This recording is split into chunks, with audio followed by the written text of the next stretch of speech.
I lead the product and e-commerce business for Thomas Cook India Limited.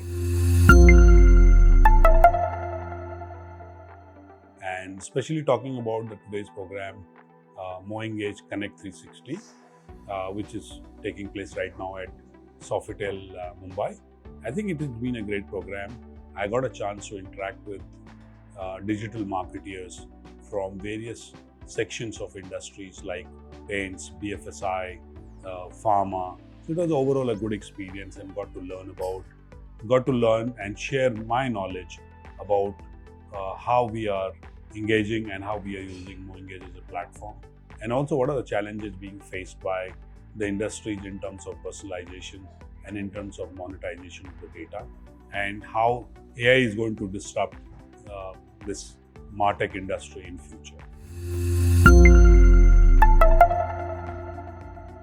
So I think MoEngage platform is basically digital first and mobile first, and as you know, majority of our traffic today comes from mobile platforms, and people are used to the 4 to 6 inches screens.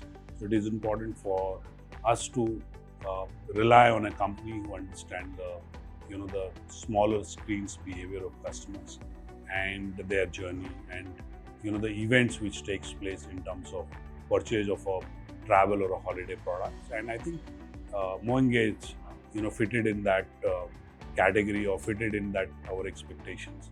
And I'm hoping that going forward, as we go along and as we go deeper into our relationship, MoEngage will be a great platform to ensure that we get the ROI as well as monetization of every customer events through MoEngage platform. So we used to have a legacy platform before for marketing automation, Martech platform.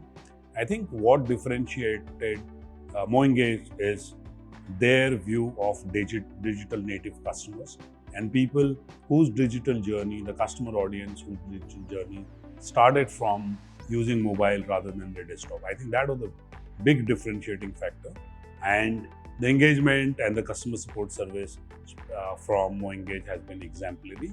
And as we continue to build the different product features and releases of AI-enabled services MoEngage is bringing to this platform, I think that is what we are looking for.